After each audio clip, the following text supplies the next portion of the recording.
The Viltrumite Civil War. The Viltrumite Civil War is often regarded as the Great Purge, and honestly, it's one of the most brutal events in Viltrumite history. The Great Purge was a planet-wide civil war on the Viltrumite homeworld that occurred eons ago, and it was triggered by the assassination of Emperor Argal by one of his committee members, Thaddeus. Before the Purge, Viltrum was a highly advanced and powerful society, but it still contained a mix of different political ideologies. The inciting incident occurred when Thaddeus, a prominent Viltrumite who realized his people were becoming dangerously cruel and power-hungry, assassinated the supreme ruler, Emperor Argal. Knowing he would be killed for this treason, Thaddeus immediately fled the planet, and with the Emperor dead and no known heir to take the throne, Viltrum was thrown into absolute chaos. During this crisis, Thragg, a warrior bred and trained from birth to be the absolute strongest of their kind, stepped up as the Grand Regent, and to rebuild what they viewed as a perfect civilization, Thragg initiated a violent campaign to eliminate anyone deemed weak or disloyal, effectively purging dissenters and lesser warriors from their society. This Darwinian culling resulted in the death of approximately 50% of the Viltrumite population, including many children who were fighting to prove their strength, which is honestly one of the darkest parts of Viltrumite history. The Great Purge only stopped because Thragg ordered it to end, but just so you know, this event is a bit different in the comics. Thragg never ordered the start and end of the Purge in the comics. In the show, he was already Grand Regent and used Argal's death to justify purging the weak while really just consolidating power for himself. But in the comics,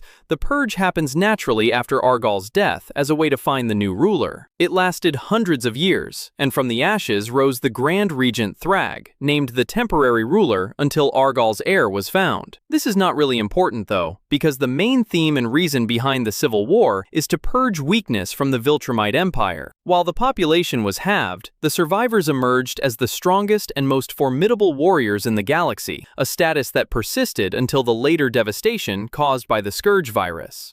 We're aware of the difference between the show and comics, so to avoid confusion, I'm going to be specifically talking about the show version, since the show is the relevant series right now, unless the war is yet to be adapted, so watch out for spoilers ahead. The Flaxan Wars. When we're talking about the Flaxan Wars, there's actually a lot to it. We have the Flaxan invasions, the Flaxan Royal War, or Great War of Independence, and the Monax invasion. But for this section, we're talking about the Flaxan invasions. If you look at the Flaxan invasions as a comprehensive multi-stage war, it's honestly one of the most fascinating conflicts in the series. And it isn't just a standard alien invasion, it's an interdimensional arms race. To understand this war, you have to understand the battlefield. The Flaxans come from another dimension where time moves much faster than it does on Earth, and when a Flaxan steps through a portal to Earth, their bodies rapidly catch up to Earth's temporal physics. What this means is that minutes on Earth equal years of aging for a Flaxan, which is honestly their biggest weakness, and this biological vulnerability dictated the entire first phase of the war. The Flaxan invasions happen in 4 main phases, so let's break them down. Phase 1. The Scouting Skirmishes. The Flaxans initially attacked Earth with a massive army of foot soldiers and tanks, but their invasion collapsed within minutes because they didn't understand the time dilation. The invading force rapidly aged, withered, and died on the battlefield. Invincible and the team essentially just had to stall them until they died of old age,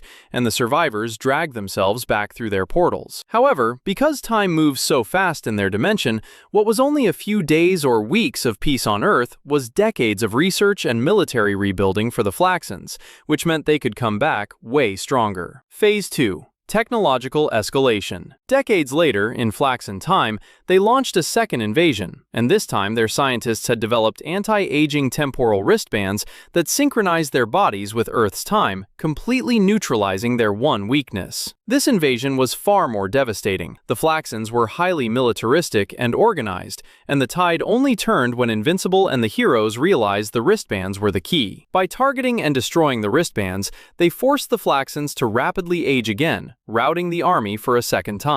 Phase 3. The nuclear option. The turning point of the Earth-Flaxan War happened during their third major incursion, and honestly, this is where things got really bad. The Flaxans returned with advanced technology that rendered them completely immune to Earth's faster time flow, including powerful mech suits for their soldiers and a command mech for the Flaxan leader. The team was immediately overwhelmed by the superior firepower and could not hold the line. Invincible was getting brutally pummeled by the leader, who was about to kill him. That's when Omni-Man arrived and saved his son, effortlessly deflecting the Flaxan attacks and decimating their forces on Earth. When the Flaxans attempted to retreat through their portal, the leader refused to flee and ordered his troops to fight, which was honestly a terrible decision because in response, Omni-Man tackled the leader through the portal into the Flaxan dimension. Inside their world, Omni-Man annihilated the Flaxan civilization, killing the leader and countless others before forcing scientists to reopen a portal so he could return to Earth. Omni-Man essentially reduced their hyper-advanced empire to the Stone Age in a matter of days, which equated to mere hours back on Earth. This was basically a genocide.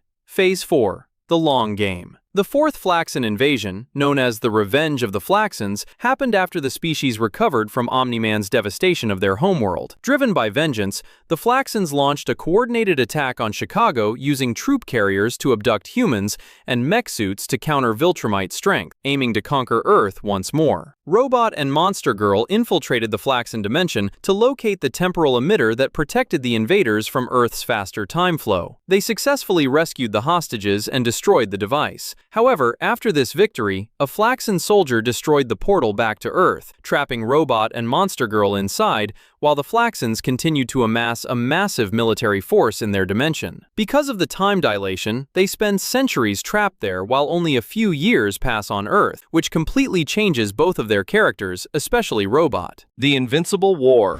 The Invincible War is arguably the most chaotic, fast-paced, and devastating event in the entire Invincible series. And honestly, for me, the Invincible War is actually the best war to happen in Invincible, because it's the first time we get to see different Invincibles and Mark variants in action, and how they differ in comparison to the main Mark. The Invincible War was a massive 3-day conflict orchestrated by Angstrom Levy, who sought to ruin the legacy of the mainstream Invincible. Angstrom, after surviving a previous encounter with Mark in a desolate wasteland, was repaired by beings known as the Technicians, and for months, he secretly spied on Mark and his loved ones, plotting his revenge. Angstrom gathered at least 18 evil variants of Invincible from across the multiverse. Some were promised new dimensions to conquer, while others had different motivations, and he unleashed these variants upon Earth, simultaneously creating unprecedented global chaos, meant to destroy Mark's reputation. The evil variants attacked major locations and heroes worldwide. Mohawk Mark laid waste to Peyton Penitentiary. Stripe Vincible overpowered British Knight in London. Prisoner Mark attacked Moscow. Viltrumite Mark fought Wolfman in New York. Cape Vincible battled Best Tiger in Hong Kong. And Mustache Mark fought Tech Jacket in the atmosphere. Cecil Stedman and Donald mobilized every available hero. They scored an early victory by using Reaniman to beat Flaxan Mark, who was the weakest variant to death, though the GDA base suffered heavy damage. Debbie hid at Paul's house,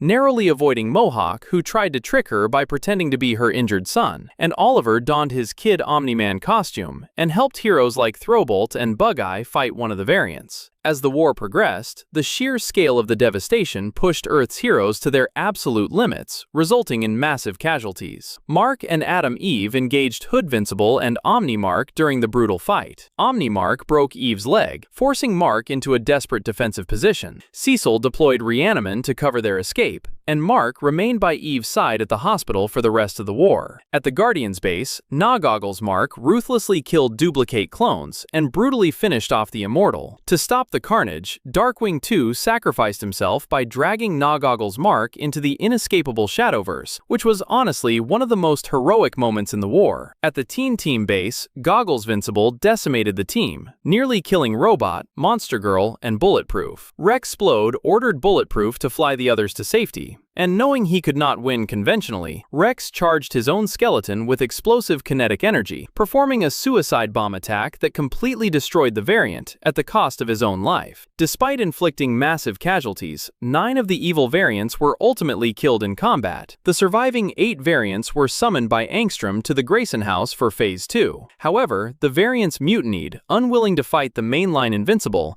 and impatient for their promised rewards. They threatened to torture Angstrom. But anticipating this exact betrayal, Angstrom opened a massive portal and banished all 8 surviving variants to the same desolate wasteland dimension where he had previously trapped Mark. With the variants gone, Cecil teleported the mainstream Mark to confront Angstrom. During the fight, Angstrom tried to push Mark into another portal, promising to destroy everything he loved. Mark overpowered Angstrom's drones and grabbed him as Oliver urged Mark to kill Angstrom. The villain managed to open a final portal to escape. Mark held on, but the portal closed, severing Angstrom's arm. Angstrom escaped to the technicians, demanding they heal him so he could resume the war. However, the technicians turned on him, emitting a painful vibration from the technology implanted in his head, bringing the devastating Invincible War to an abrupt and unresolved end. Earth was left in ruins. The superhero community was decimated, and Invincible's public image was fundamentally shattered. And honestly, the aftermath of this war changed everything for the series.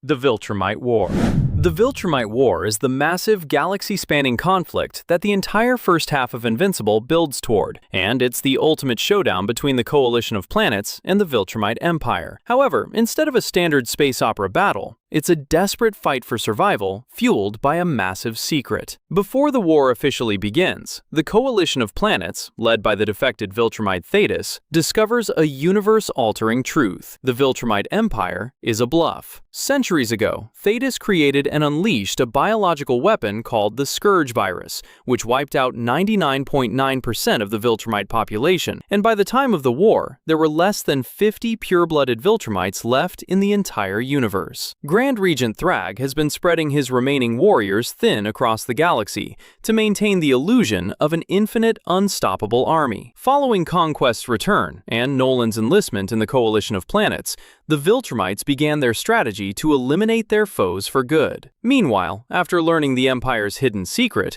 the coalition made numerous preparations for their decisive attack. The coalition's leader, Thetis, dispatched Nolan, Alan, and Telia to find and collect all of the possible resources that could defeat or kill a Viltrumite mentioned in Nolan's books for the upcoming climactic battle. The coalition goes on the offensive, and they assemble a strike team composed of the absolute strongest beings in the universe. This includes Invincible, Nolan, Oliver, Thetis, Space Racer, Battle Beast, and Tech Jacket. After a lengthy but meaningful discussion, the recruits agreed to participate in the war effort. While returning to Taliscria, they are all attacked by Conquest, Lucan, and Crad. After a long battle, Conquest finally falls at Invincible's hands, but leaves Invincible in a near-death state, which took him 2 months to recover. During this period, the Coalition finally commenced their decisive attacks to liberate numerous worlds that are under the Empire's occupation, which led to their retaliation. Through the aid of their Coalition mole, the Viltrumites were able to invade Taliscria,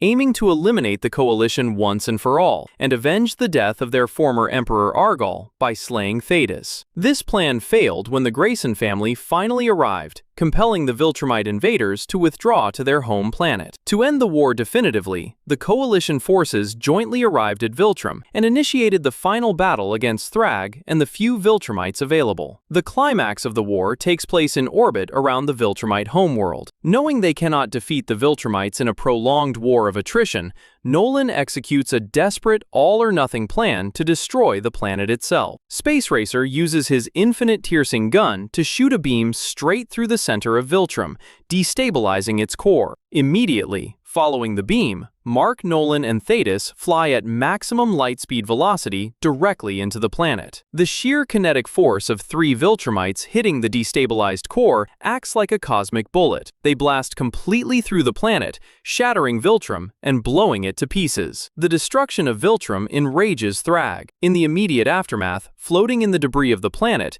Thragg violently attacks and kills Thetis. But it doesn't end there. Thragg then went on to face Nolan and Mark, which they stood no chance at all. They were only spared because the Viltrumite species was near extinction, and he needed to preserve their genetic line to repopulate the Empire. The battle scatters the combatants, with both sides suffering massive injuries. The Viltrumites have lost their homeworld, but the remaining survivors, the 37 strongest beings in existence, are now cornered and have nothing to lose. While Mark and Nolan are recovering from the battle, Thragg secretly relocates all 37 surviving Viltrumites to Earth, hiding them among the civilian population. When Mark and Nolan finally return home, they couldn't find the Viltrumites. But sooner than later, Thragg finally made his appearance and confronted Mark with an ultimatum. The Viltrumites will live peacefully in secret on Earth, breeding with humans to restore their numbers over the coming centuries, and if Mark, Nolan, or anyone from the Coalition attacks them or tries to expose them, the 37 Viltrumites will immediately wipe out the entire human race before the Coalition can stop them. This is how the war ends, not with a final battle, but with Thragg forcing Mark into an impossible situation. The Great War of Independence. The Great War of Independence was a conflict in the Flaxan dimension, where Robot and Monster Girl led a rebellion against the Flaxan Empire to free off-world slaves. And honestly, this might be Robot's most impressive achievement before he turned evil. After being trapped in the dimension for centuries, they devised a plan to overthrow the Flaxan Emperor, and this process took nearly a millennium due to the dimension's accelerated time flow, which is absolutely insane when you think about it. The war's foundations were laid during the first 2 decades of Robot and Monster Girl's captivity, and the Flaxans fundamentally misunderstood their prisoners, treating Monster Girl as a gladiator beast and Robot as her magical keeper. The crucial element that made this war possible was the reverse time dilation. Because they were from Earth, Robot and Monster Girl aged incredibly slowly in the Flaxan dimension, and this gave Robot the one resource he needed to overthrow an empire's limitless time. After 20 years of learning the language and gathering rebel support, Robot launched a premature attack on the throne room. It failed, but this failure actually perfectly set up his ultimate strategy. This is where Robot's tactical genius truly shines. As punishment for the failed coup, they were sentenced to manually rebuild Klaxia, the capital city Omni-Man had previously destroyed. Rather than seeing this as a defeat, Robot weaponized his punishment. He knew that, over the course of decades, the Flaxan Empire would send slave workers to help them, and that's exactly what he was counting on. For over a century, Robot quietly transformed a massive labor camp into a fiercely loyal, radicalized army right under the Emperor's nose. He turned the very slaves the Empire exploited into the foundation of his rebellion, which is honestly brilliant. When the revolt finally happened, Robot and Monster Girl successfully took Klaxia, but the war was far from over. Robot quickly realized a harsh tactical truth. A slave uprising wasn't enough to defeat the entrenched Zaxel royal family. The royal army was spread thin, but it was massive. To avoid being crushed by attrition, Robot adapted. He reached out and merged his slave forces with the broader underground Flaxan rebel factions, and this coalition was the only thing that leveled the playing field against the Zaxel military machine. The problem was, they realized they were prisoners of their own success. If they returned to Earth for even a week to rest, decades or centuries would pass in the Flaxan dimension, and the Zaxel Empire would undo all their progress and rebuild their threat to Earth. They were forced to commit to the war entirely, which meant spending centuries away from home. The psychological weight fell heavily on Monster Girl, while Robot, being a genius, assimilated perfectly into the role of a Flaxan military commander. Monster Girl felt alienated, struggling with the language even after 300 years. This highlights the severe personal cost of the conflict. Robot thrived in this environment, but Monster Girl suffered through it. After centuries of brutal, planet-wide combat, Robot's coalition forces finally broke the Zaxel army. However, the true victory was in the aftermath. The war ended with Robot and Monster Girl ascending from prisoners to Emperor and Empress of the entire Flaxan civilization, and Robot disbanded their warlike culture and ushered in an era of peace. This experience, though, is what fundamentally changed Robot, because ruling an empire for centuries gave him a god complex that he brought back to Earth. The Monax invasion. The war initiated by Monax is the climactic, deeply personal final chapter of the Earth-Flaxan conflict, and honestly, this one hits differently, because unlike previous invasions which were driven by territorial expansion, this war was fueled entirely by a multi-generational quest for revenge. To understand this war, you first have to understand the most surprising twist from Robot and Monster Girl's time in the Flaxan dimension. Monax is the biological child of Monster Girl and a Flaxan woman named Zal Zaxel, and this was possible because whenever Amanda transforms into her monstrous state, she takes on a biologically male physiology, which is honestly one of the wildest reveals in the series. During the centuries they spent in that dimension, Robot evolved into a cold, calculating ruler, and viewing Zal and her child as political threats to his regime, Robot ordered their assassination. Monax survived the attempt, but he was forced to watch his mother die, and this instilled in him a permanent, burning hatred for Robot, as well as for his father, Amanda, who seemingly abandoned him. When Robot and Monster Girl eventually escaped back to Earth, they left the Flaxan dimension behind. However, due to the extreme time dilation, centuries passed for the Flaxans, while only months passed on Earth. During this vast span of time, Monax grew up inheriting his father's immense regenerative super strength. He led an uprising, successfully overthrew the remnants of Robot's regime, and restored the Zaxel Empire to its absolute peak. Driven by vengeance, he mobilized the entire Flaxan military to track down Robot and Amanda, and honestly, you can't blame him for wanting revenge. They attacked London first, with big, heavy flying tanks that caused massive destruction. The Flaxan armada poured out, utilizing advanced energy weapons, heavy armor, and overwhelming numbers. The Guardians of the Globe were all surprised, but still faced the army head-on, and it looked like they were doing well until the Flaxan commander, Monax Zaxel himself, made his entrance by using some kind of energy manipulation to stop and defeat the Guardians of the Globe. All the Guardians were left unconscious, and no other heroes were around to help them because they were also preoccupied. Bulletproof, who's now invincible, was the first to wake up but was instantly stopped by Monax, until Robot opened a portal and deployed all his robot drones to fight the Flaxan leader. Robot alone faced Monax, while Bulletproof and Brit faced the remaining Flaxan armies while trying to help civilians and their teammates. Robot was able to face Monax because he has knowledge on how the armor Monax is wearing works, but even that wasn't enough, and he decided to wake Monster Girl so they could both face the Flaxan commander. Before they clashed, Monax revealed his identity to her, explaining that he was her son and detailing Robot's assassination order, and the revelation completely shattered Monster Girl psychologically. Devastated by the news of her son and Robot's betrayal, she lost her will to fight, and Monax used this to his advantage. But with the help of the Guardians of the Globe, Robot and Monster Girl finally locked in, and with Robot's help, he directed and mobilized the Guardians on how they could defeat the Flaxans. Robot and Monster Girl have a final showdown with Monax, and he was eventually defeated and restrained. While Monax was incredibly powerful, he could not match the combined might of Robot, Monster Girl, and the Guardians of the Globe. Monax was physically overpowered, defeated, and taken into custody. His surviving forces were driven back through the portals, and the new Flaxan Empire's assault was broken. This war was tragic because it was entirely avoidable if Robot hadn't tried to assassinate his own stepson. It's a perfect example of how Robot's ruthlessness created his own enemies. The Robot War.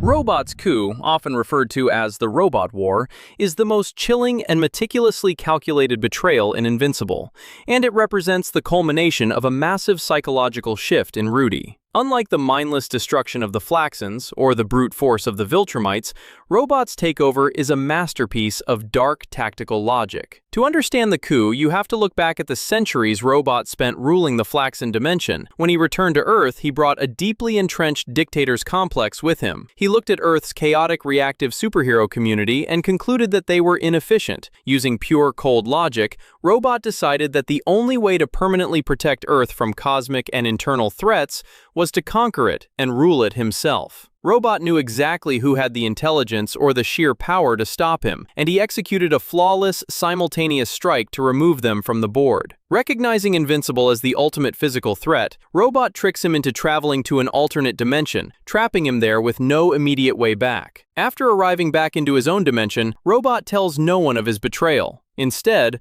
lying to everyone and saying he lost Invincible while hunting for Angstrom. Over the next few months, Robot begins planning for his takeover of Earth, constructing an army of new and improved drone constructs to help him fight both the heroes of Earth and the Viltrumites living on Earth's moon. Robot later gains Cecil's permission to access the Global Defense Agency emergency protocols, wanting to analyze and prepare for them when he eventually makes his move. When Invincible eventually arrives back, he informs Cecil of Robot's treachery, but Robot had already anticipated this and used one of his older models to confront Mark and Cecil in the Pentagon. Cecil, still suspicious, demands that Robot turn himself in for further questioning. Knowing he has no other choice, Robot activates the same device in his armor that he used to stun Mark, and momentarily stuns Invincible. Before Cecil can even react, Robot grabs his former friend and slashes his throat while telling Invincible that Cecil's incoming death is on him, before curb-stomping Cecil's head. Mark manages to overcome the pain and smashes Robot's drone construct to pieces, but Robot sends Mark a warning through the destroyed helmet, asking his former friend to meet him at his home. Robot dispatches one of his new drones to Mark's home, threatening Eve, and when Mark refuses to join him, a fight breaks out. Robot's new drones are built from a metal he invented that emits an ear-piercing frequency whenever Mark hits him. Eve tries begging Robot to stop, but he tells her to shut up and rips her leg off using a grapple cable. The fight escalates, and Robot fires an explosive orb, causing the Grayson household to explode. With Mark gone and Cecil dead, Robot activates a massive secret army of upgraded hyper-lethal drones and launches a coordinated simultaneous strike against his former friends and allies. He ruthlessly kills several heroes who refuse to submit, and he attacks Monster Girl, the woman he loves, and throws her into space when she defies him. Due to how powerful Robot has become, the Viltrumites were forced into a truce, and Invincible had no choice but to give in to Robot, just like how he was forced to accept Thragg's ultimatum. Robot presents Mark with an impossible choice. Mark can fight Robot to avenge Cecil and the murdered heroes, but doing so will plunge the world back into chaos, destroy the utopia, and cause millions of civilian casualties. Or, Mark can surrender and let the murderer of his friends continue to rule. Defeated by logic rather than physical strength, Mark makes the agonizing decision to stand down. He realizes he cannot destroy a utopia just to satisfy his own need for vengeance. Robot does not turn Earth into a fiery wasteland. Instead, he uses his supreme intellect and absolute control to actually fix the world. He cures global diseases, eradicates poverty, ends world hunger, and practically eliminates crime. He creates a genuine, functioning utopia. But the heroes are still at war with Robot, and they continuously try to do everything they could to stop him, though this failed numerous times. When you think it has finally ended, Robot doubled down by kidnapping the Viltrumite children while they were busy fighting the final war against Thragg. With no one to protect their children, Robot uses the opportunity to seize them because they have potential in what they can do against the planet. Even though Robot claimed he was doing it for their benefit, he clearly had another motive. After the final war where Nolan, the emperor of the Viltrumites, loses his life, Mark becomes the next emperor, which Robot believes will lead them against him. So Robot attacked their ship and kidnapped Terra, Mark's daughter, which enraged Mark, and he asked the rest of the world heroes and the Viltrumite Empire to help him, even though some went against him because they didn't want their children to get hurt. This culminated in a final war between Robot's drones and Invincible and Earth heroes. They eventually found the main Robot because he was using his drones to hide himself, but Monster Girl found him, and Invincible immediately grabbed him and took him to space, then killed him. Though Robot didn't die, and they somehow found a way to preserve his brain to help Immortal lead Earth. The Final War. The Final War is the ultimate showdown between the coalition of planets and Thragg's resurrected Viltrumite Empire. And honestly for me, this is the final conclusion of the war between the coalition and the Viltrumites. Following his exile, Thragg realizes that breeding with humans is too slow to rebuild an army in his lifetime. So instead, he travels to Thraxa, the same planet where Omni-Man once lived. Thraxans have incredibly short lifespans, aging from infancy to adulthood in a matter of months, and Thragg uses this biological quirk to his advantage. By breeding with hundreds of Thraxan women, he rapidly produces thousands of half-Viltrumite children, and because Viltrumite DNA is dominant, these children possess devastating superhuman strength. Within a few short years, Thragg organically manufactures a massive disposable and fiercely loyal army, and his plan is to retake planets that broke away from the Viltrumite Empire and join the coalition. The final war kicks off with the deaths of Oliver and Onan, one of Thragg's best children. To fight this war, we have a new roster of fighters different from the previous ones that fought in the Viltrumite War. We still have Nolan, Mark, Alan, and Space Racer, but now Eve is joining the fight, and Thresha, Battle Beast's mate, is joining as revenge for Thragg killing Battle Beast. Thragg continues his conquest with his army, taking over more planets and causing more deaths. The coalition was finding it hard to locate Thragg in their central base, so they sent Space Racer to tail one of Thragg's children, which led them to their central base. Without wasting time, they launched a full assault, which is something Thragg has been waiting for, and a full-fledged war between the coalition and Thragg's army begins. As pure-blooded Viltrumites, Mark and Nolan spearheaded the assault. They physically flew through Thragg's ships and ripped his children apart with their bare hands. While Mark initially struggled with the morality of killing kids, the sheer lethality of the hybrids forced him to abandon all restraint. They punched straight through torsos and decapitated hundreds of hybrids in a brutal war of attrition. This led to a lot of Thragg's children dying, and soon after, Mark and the rest retreated, expecting Thragg to follow them, which worked. Mark's plan is to lead Thragg's army close to Earth, so he can get other Viltrumites to help them, which worked. The remaining full-blooded Viltrumites ambushed Thragg's army, and they all went on a full-scale assault. Thragg's army was losing due to their inferior strength, but Thragg still dominated the battle by using the Ragnars to his advantage. During this fight, Nolan and Thragg face off, exchanging blow after blow. Nolan fights Thragg as best he can, but Thragg proves too much for him, breaking Nolan's hand by headbutting it.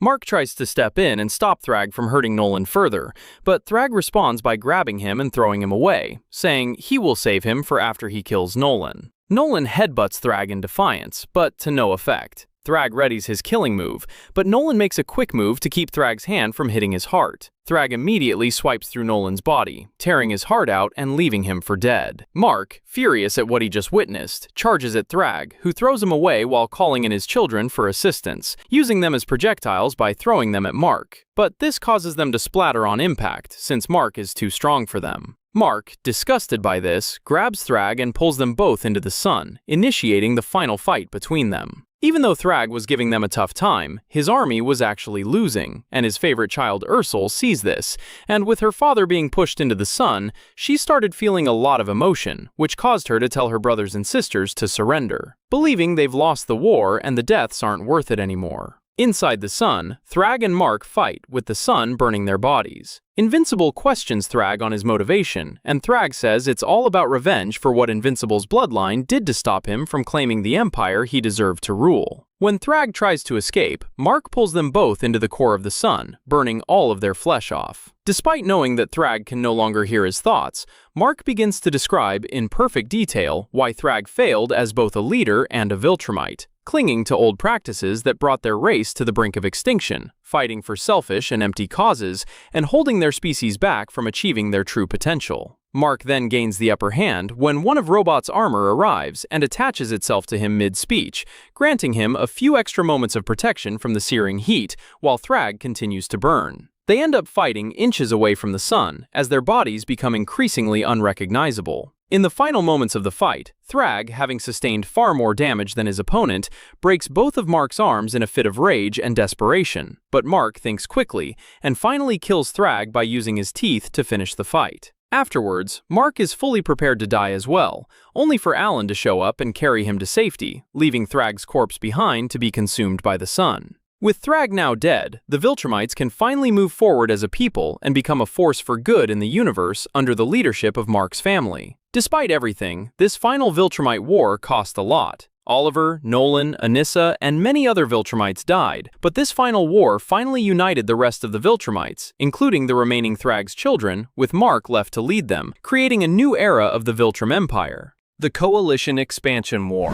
The Coalition Expansion War is a unique conflict because it doesn't take place during the main day-to-day narrative. Instead, it's depicted during the massive, century-spanning time jump in the series' final issue. Following the death of Thragg, Mark Grayson takes his place as Emperor of the Viltrumites, and fundamentally rewrites their culture instead of conquering worlds. The Viltrumites use their overwhelming power to protect the universe, police threats, and bring genuine, lasting stability. Ironically, this creates a massive political crisis for Alan the Alien and the Coalition of Planets, because the Coalition was originally formed for one specific reason: to unite the galaxy against the threat of the evil Viltrumite Empire. With the Viltrumites now acting as benevolent peacekeepers, the universe no longer needs a massive, centralized military alliance to defend it. Alan the Alien, who has led the Coalition for centuries, becomes desperate to hold on to the organization's relevance and power. Alan, terrified terrified of losing everything he built, refuses to listen,